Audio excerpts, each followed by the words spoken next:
Greetings everyone, this is Danny from hartravel.com and we're currently in Ketchikan, Alaska. It's called Alaska's first city because it was actually the first city to incorporate in Alaska in 1900. Right behind me is the beautiful Norwegian Joy.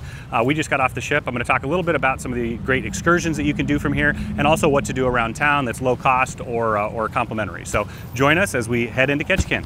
Okay, so now we're on the main dock, the main cruise ship here of Ketchikan. The visitor center is just in front of me. There's also a rain gauge. Usually when you have an excursion in Ketchikan, they'll tell you to meet in front of the rain gauge, which is right here.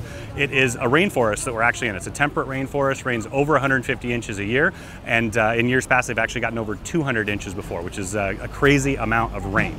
I wanted to point out this monument behind me because it talks a lot about what Ketchikan was, where it came from. Obviously, there were Native Americans that settled here first, but when the white man did come, it was mainly loggers that were here for all of the beautiful forests, the miners that were here to pan for gold, and then of course the fishermen that are still here today catching salmon and halibut. This is considered the salmon capital of the world. In another couple weeks here on Creek Street, you'll just see the salmon flooding up there, but that's the main part of the economy here. So if you're looking for your excursion, if you're looking for more information on Ketchikan, when you get to the city, come right here to the main visitor center and you'll be able to get all of that information here.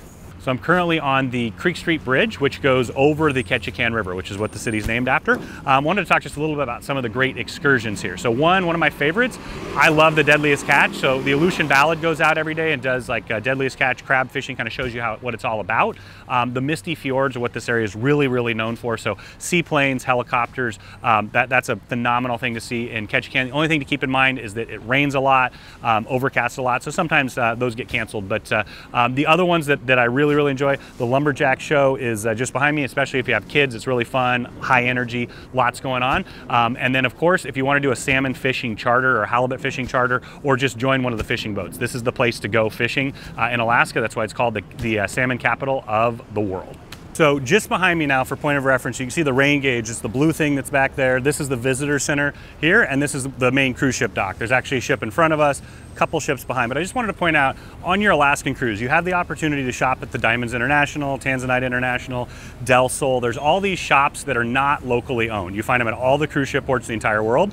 To me, there's a plus and a minus. The plus is it's backed by the cruise ship. You can go to the seminar on board. You can even talk to them. They'll tell you what to get. They guarantee the quality, which is way better than if you get gypped because you bought something that's low quality or wasn't authentic. So that's one thing to think about. The other thing is, personally, I really like to support local businesses. I am a small business myself, and so I always walk down into Creek Street and a little bit further into the old town and even farther into the new town as well to do my shopping and try to get some things that are locally, authentically Alaskan, made by local artisans, and all the money stays right here in the community. That's something that's important to me. All of these shops will close down completely as soon as the last ship leaves in late September, early October. They're all seasonal. They're all owned by external places, and the city kind of turns into a ghost town.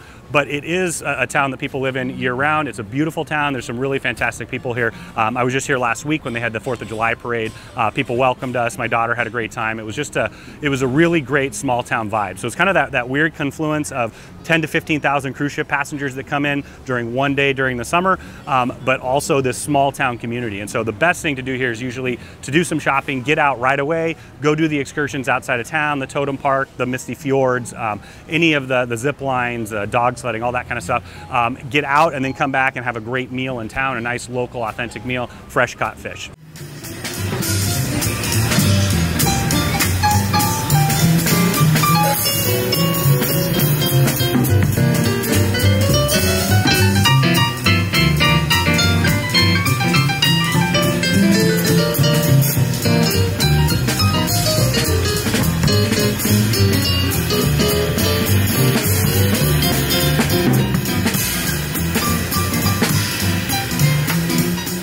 So one unique feature of Ketchikan is its geography. So it sits right on the harbor, but there's very little land before you get right to about 300 feet elevation all the way up to 3,000 feet elevation. So you had the downtown area, Creek Street, everything else is up and downhill. So if you want to go get groceries, you walk up and down the stairs. You can see there's stairs like this all over the city. Some of them are even steeper. It's just something that's very uniquely Ketchikan. So I highly recommend that you walk to the top of one of them, get some beautiful views, and then, well, walk back down to the bottom.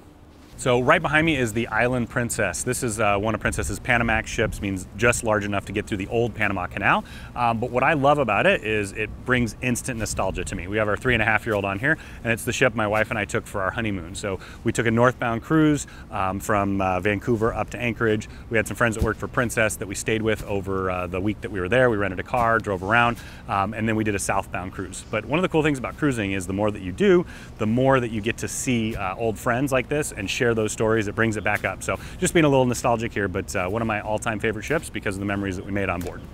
All right, so as we're heading down to Creek Street, I wanted to stop 2 places to point out. So this is my favorite place to eat in Ketchikan, Alaska Fish House. It's kind of a, you can see there's a big line. It's everybody else's favorite place as well too. Crab legs are amazing. Fish and chips are perfect. The other one is Annabelle's right by the port. I go there all the time. Great draft beer as well. And then just to the right is the Alaska Lumberjack Show. It's an excursion that every single ship is going to sell. But if for whatever reason you choose not to buy it ahead of time, you can almost always get tickets here. And it is a little bit less expensive than on the cruise ship excursions. But if you want to lock in your spot, it's definitely good to pre-book it. And a lot of times they'll combo it with some other tours. So behind me is Creek Street, one of the oldest parts of Ketchikan. You can see the beautifully colored houses and buildings and such behind me. It's a beautiful walk along there. You'll see Dolly's, which is probably what it's most famous for. It's a house of ill repute, but like any seafaring town from the old days, that's what you're gonna find. When we were in Pompeii, found murals of that from 2,000 years ago. So, but if you wanna explore a little bit more of the oldest part of Ketchikan, there's some great shops in here. I really like them because they're all locally owned. A lot of great artisans have their own shops in here as well. But this is a great place to walk around when you're in Ketchikan, and it kind of completes the tour to kind of come all the way to the back of the city, work your way around, and then head back out to where the cruise ships are. So we just finished walking through Creek Street, and right behind me is Ketchikan River. You can see it's really, really cool to come here when the salmon are spawning, jumping up the river. This is a perfect viewing spot. In fact, it's what it's built for. But I wanted to point out a couple more things for Ketchikan that are unique to here. One, right next to me is the Ketchikan Museum, the historical museum, and they have a great totem right out front that depicts ravens stealing the sun. It's one of the creation stories for the native people. But what had happened, you know, they built these totems for years and years and years that depicted the stories of ancestors or a major event or something like that.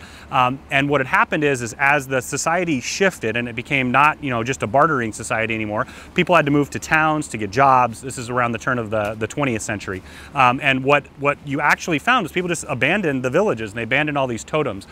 So the US government actually went out. This is a Civilian Conservation Corps project. They went out and they took those old totems, brought them back, recreated a native city, and then they also have restored some of those.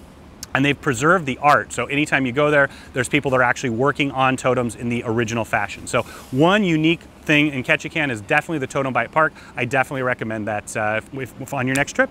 This is Danny from hartravel.com. Thank you so much for joining me on this tour of Ketchikan today. I just wanted to let you know that whenever you're ready to book your Alaskan cruise, whether it's a mega ship like the Norwegian Joy that I'm on right now, or an ultra luxury like the Crystal Symphony that we were on last week, or even a Disney cruise like the one that we're gonna be on next week, wherever it is that you wanna do in Ketchikan, however you wanna cruise there, we've got you set. But what's more important is that we can customize your day, your week there, and we can make it the perfect experience for you and your family.